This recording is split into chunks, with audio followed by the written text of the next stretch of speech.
Hello, children. Do you like looking at weird and obscure characters of a foreign language? Perfect, that's what this channel is sometimes. Ancient Japanese scripts, characters historical, used by obscure cults, or ultra-nationalist conspiracy theories all in 10 minutes. By the end of the video, all of you will be able to read what's on the screen right now. Like, comment, and subscribe.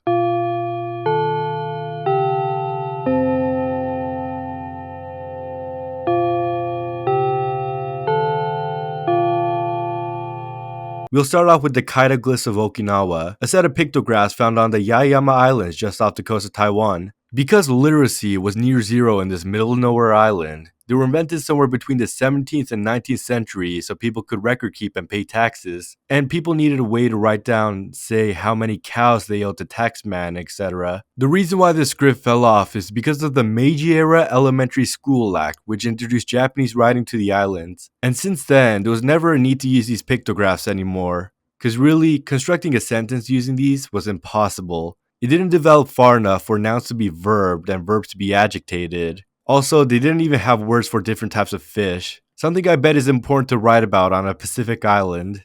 By the way, these are just pictographs, not a legit writing system for the island's native language. So in the end, it's like replacing a prototype script with a duct taped together script. Now, it's been found that in the waters around Yonaguni Island, that similar looking glyphs that date back to the 11th century exist. Whether you think that these two are related is up to your opinion. Next up are the Jindai Moji writings. This script has its origins in ancient history way before the introduction of kanji, believe it or not, is what they want you to believe. Basically as early as the Kamakura period, but more popularized during the Edo period. Patriot scholars claim that Japan is such a cool fucking country that we had our own script long before China gave us their kanji. And unlike the imported script made by the filthy thin-eyed barbarian commies, these scripts are 100% authentically made in Japan, which was important for Kokugaku scholars as an example of cultural independence. Now, if you look it up online, there's a bunch of different versions of Jindai characters, right? You got Izumo, which looks alien AF, 7 out of 10. Look at number 9 for a second, that's like 50 strokes.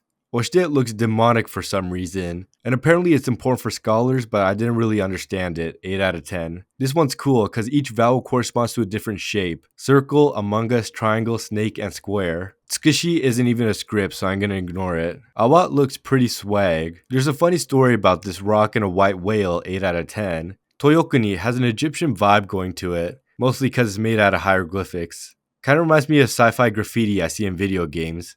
Anaichi is, no joke, claimed to be the origin of all the world's scripts apparently. The number 7 is just straight up the number 7. Ahiru looks exactly like Hangul. I bet some nationalist scholar just stole it from Korea, I swear to god. Look, there's a cursive version by the way. And there's like 100 more. Too bad we all know it's made up because the people who created these all forget one thing, and it's that Old Japanese has 8 vowels, not 5. You know, among 100 other reasons. So safe to say, this entire conspiracy is just one big hoax. But if you want to check him out, I got a link in the description for a cool source on all these scripts. Next up is the Gyaru Moji, a style of texting for the Gyaru community to make reading that much unbearable. All the script really is just replacing a letter with something similar looking. Look at the letter R, for example. You can either just replace it with this, completely ignoring the conventional reading of this letter, or combine this and this to make the katakana R. I know it looks stupid, but at one point it was popular enough that it was used at school,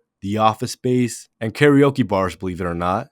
Why is this script in the video? Because 2005 was 20 years ago, roughly the same time the dinosaurs went extinct. Why does it exist? 3 main reasons actually. First main reason is the culture of the writing style. Associated with Gyaruism and or being a young woman, it's a form of gender culture similar to the creation of the Marumoji font actually. The teenage girl culture of being young and cute. That's a big thing in Japan by the way. The second reason is the privacy that comes with the newspeak, right? Only people in the "it's not a phase, dad" community can read this script, so if you were a flip phone user in the year 2000, it's like having a cipher only you and your friends can decode. And the third reason is more like a show of friendship towards the recipient. If you spent an unnecessarily long time typing something, it means you're close to them, and vice versa. You wouldn't send this to your employer. Tengakumoji is a script type used in Tengakukyo, a Meiji period Shintoist cult based around Amaterasu, the sun god. So essentially from what I'm reading is that in the early Meiji period, there was a time where a whole bunch of religions started to pop up as a result of the panic caused by the fall of Edo. one of which being the Tengaku Church. Now this cult was really popular among the area. At one point, there were 100,000 followers of the shrine, believe it or not. But as state Shintoism started to decline, and urbanization of the area made many of the church's followers to leave farming, the cult's support collapsed, and now the church just kind of faintly exists. What remains is the residents of the church and the kick-ass script they invented 100 years ago. Now, from my research, there seems to be two different types of this script. First is a sort of Tengu looking script where all they did was just replace each kanji with their own. Here, look closely. Without the complicated shit, that's just comprehensible religious verses. And then there's this fucking cipher for kana letters and numbers. It all looks the same, but there's a recurring pattern to them. Say you want to write the letter N.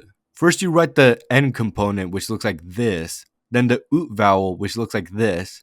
Combine them and you get N. And this script goes beyond the conventional 50 we all know and love.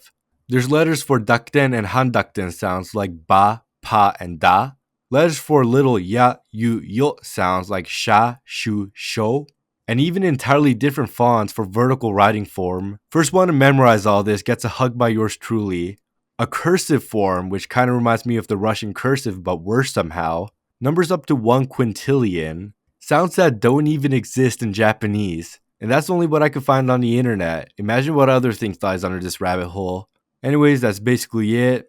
Drawing has become a pain in the ass for me, so I think in the near future, I will take the Toppogi kanji route and use a camera. If you liked the video, make sure to like the video and comment on what other type of Japanese writing I missed or should have talked about. If you have a video idea, make sure to comment that in the comment section. I'll genuinely consider it. Thanks for watching. You're my angel. Girl, you're my angel. You're my darling angel. Closer than my peeps you are to me. Baby, shawty, you're my angel. You're my darling angel. Girl, you're my friend when I'm in need. Lady, life is one big party when you're still young, but who's gonna have your back when it's all done? It's all good when you're little, you have your fun, can't be a fool, so what about the long run?